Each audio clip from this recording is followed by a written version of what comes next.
everyone, welcome back to my channel with another video। आज की class में हम स्टार्ट कर रहे हैं क्या +2 का democratic profile during the British rule. तो आइए स्टार्ट करते हैं अपनी वीडियो। हाँ जी, तो democratic profile during the British rule. Democratic profile मतलब जब ब्रिटिश रूल था तो हमारी क्या डेमोग्राफिक प्रोफाइल थी उसके बारे में। Birth rate and death rate, सबसे पहला पॉइंट आता है बर्थ रेट और डेथ रेट। जो बर्थ रेट था और डेथ रेट था वो क्या था, 48 एंड 40 पर 1000 था, जो कि एक मैसिव पुअर्टी का साइन करता है, मतलब स्टेट बताता है मैसिव पुअर्टी का। ठीक है, बर्थ रेट और डेथ रेट कितना था, 48,000 और 40 पर 1000। मतलब बर्थ रेट था हमारा 48,000 का और डेथ रेट था हमारा 40 पर 1000। फिर आया infant mortality rate. Infant mortality rate में क्या है, it was very high that 280 पर 1000। इन्फेंट मोर्टेलिटी जो रेट था हमारा 280 पर 1000 था, लेकिन वो बहुत ही कम आ गया था, जो कि हमारा बन चुका था कितना, 42,000 तक आ चुका था, 42 पर 1000 तक आ चुका है आज तक। अब जो हाई इन्फेंट मोर्टेलिटी रेट है वो एक पुअर हेल्थ को दिखाता है, क्योंकि एक्सट्रीम पुअर्टी होती है उसकी वजह से। ठीक है, लाइफ एक्सपेक्टेंसी क्या होती है, average life of a person, कि कितने साल एक बंदा जिएगा, कितने साल वो जिंदा रहेगा, उसको दिखाता है लाइफ एक्सपेक्टेंसी। पहले क्या था, पहले 32 ईयर्स तक ही लोग जिंदा रह पाते थे, लेकिन अब 66 68 तक रह लेते हैं जिंदा। पहले क्यों नहीं रह पाते थे, क्योंकि पहले आयुर्वेदिक था और इतना अच्छा नहीं था, कि अगर पहले क्या होता था कि अगर जिसको बुखार भी हो गया ना उसकी भी डेथ हो जाती थी, तो बहुत कम थी लाइफ एक्सपेक्टेंसी। लेकिन अब क्या हो गई है, 66 हो गई है। क्यों? क्योंकि डॉक्टर्स आ गए हैं। अब हमें पता है कि अगर बुखार हो रहा है तो हमें पैरासीटामोल लेना है, या कोई भी दवाई जो हमें बीमारी हो रही है उससे लेना है, डॉक्टर को दिखाना है। तो अब की जो एडवांसमेंट है वो ज़्यादा हो चुकी है, इसीलिए अब की जो लाइफ एक्सपेक्टेंसी है वो हमारी ज़्यादा है। अगर लो एक्सपेक्टेंसी है तो वो due to health care facility, मतलब बहुत ही कम हेल्थ केयर फैसिलिटी वो ले रहा है इसी की वजह से, या फिर अवेयरनेस नहीं दे रहा वो अपनी बॉडी को या फिर अपनी हेल्थ को। लैक ऑफ मील्स, बहुत ही मील्स आएगा, मील्स नहीं आएगा, मील्स यहाँ पे लिख लीजिए, मील्स मतलब कम खाना खा रहा है, ज्यादा मतलब ढंग से नहीं खा रहा, बहुत ही कम खा रहा है इसलिए। अब भाई देयर वॉज, ये नेक्स्ट पॉइंट है, इसी में नहीं है। इसका आपका बन सकता है कि लिटरेसी रेट होता क्या है। 16% ऑफ पॉपुलेशन जो थी वो सिर्फ राइट और रीड कर सकती थी, जो कि रिफ्लेक्ट करता था social as well as economic backwardness.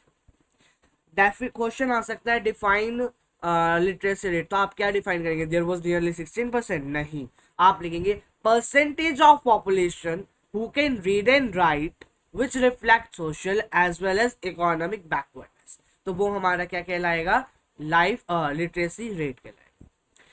Female literacy rate जो था वो बहुत ही बुरा था, जो कि एक जेंडर बायोस को इंडिकेट करता है। मतलब बहुत कम फीमेल थी, मेल ज्यादा थे, फीमेल कम थी। ठीक है, डेमोग्राफिक ट्रांजिशन क्या है, demographic transition. In the history of demographic transition 1921 को हमने रिग्रेट करा है as the year of great divide, because जो पॉपुलेशन ग्रोथ थी इंडिया के अंदर वो कंसिस्टेंट राइज हो रही थी। जो पॉपुलेशन थी, टोटल पॉपुलेशन जो थी इंडिया की, वो कभी भी डिक्लाइन नहीं होती थी। इससे हमें क्या पता चलता है, कंसिस्टेंस प्राइस पता चलता है। ठीक है, अब एक बात बताऊं मैं आपको, जो हमारी फर्स्ट स्टेज थी, फर्स्ट स्टेज में हमारी बर्थ रेट बढ़ रहे थे और death rate, sorry, birth rate भी बढ़ रहे थे और डेथ रेट भी बढ़ रहे थे। सेकंड स्टेज में बर्थ रेट तो बढ़ रहे थे लेकिन डेथ रेट कम हो रहे थे, और तीसरी स्टेज में बर्थ रेट और डेथ रेट दोनों ही कम हो रहे थे। ठीक है, आज की वीडियो में हम इतना नहीं करेंगे, पता है मेरे को वीडियो ऑलरेडी 5 मिनट्स की हो चुकी है, लेकिन हम ऑक्यूपेशनल स्ट्रक्चर करके जाएंगे, क्योंकि हमारा नेक्स्ट वीडियो में सिर्फ एक टॉपिक रह जाएगा, जो होगा infrastructure on the eve of independence. फिर आपकी 2 वीडियोस रह जाएंगी इंपॉर्टेंट पॉइंट्स की और कुछ क्वेश्चंस की। ठीक है, तो ऑक्यूपेशनल स्ट्रक्चर क्या है? Distribution of working sector as a primary, secondary और टर्शरी सेक्टर। 3 सेक्टर में हम पढ़ेंगे इसे, किस किस में? प्राइमरी, सेकेंडरी और टर्शरी में।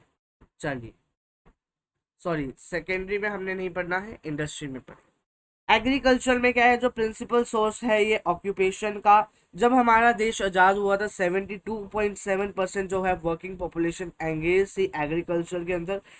In developed country percentage of population जो थी वो डिपेंड करती है किसके ऊपर? एग्रीकल्चर के ऊपर, ठीक है।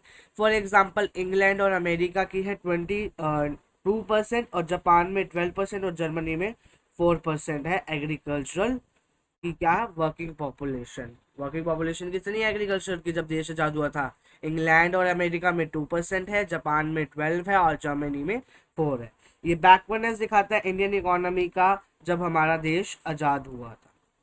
इंडस्ट्री में क्या है? ये सिग्निफिकेंट सोर्स है ऑक्यूपेशन का, जब हमारा देश आजाद हुआ था 10% जो है वर्किंग पॉपुलेशन है ये इसी सेकेंडरी सेक्टर के अंदर, जिसका हमने कहा that is manufacturing and mining industries. अगर हम कंपेयर करें यूएस से, इंग्लैंड और जापान से, तो यूएसए में था हमारा 32%, सॉरी यूएसए में 32%, इंग्लैंड के अंदर 42% और जापान के अंदर 39% और इंडिया के अंदर कितना था? 10%। अनबैलेंस्ड ग्रोथ, ग्रोथ जो थी वो बैलेंस की जानी चाहिए थी जब all sectors of the economy के अंदर जो कि इक्वली डेवलप्ड हो गए थे, लेकिन इंडिया जो था उसमें जो सेकेंडरी और टर्शरी सेक्टर थे वो इनफेंट स्टेज में थे ग्रोथ की। हैंस इससे क्या हुआ कि इंडियन इकोनॉमी जो थी हमारी जब हमारा देश आज़ाद हुआ था वो क्या थी? लोब साइडेड थी और बैकवर्डनेस को शो करती थी, ठीक है। बस यही था आज की वीडियो में, मिलते हैं आपसे जल्दी नेक्स्ट वीडियो में, तब तक के लिए bye bye. Thanks for watching this video, stay healthy, stay safe, bye bye everyone.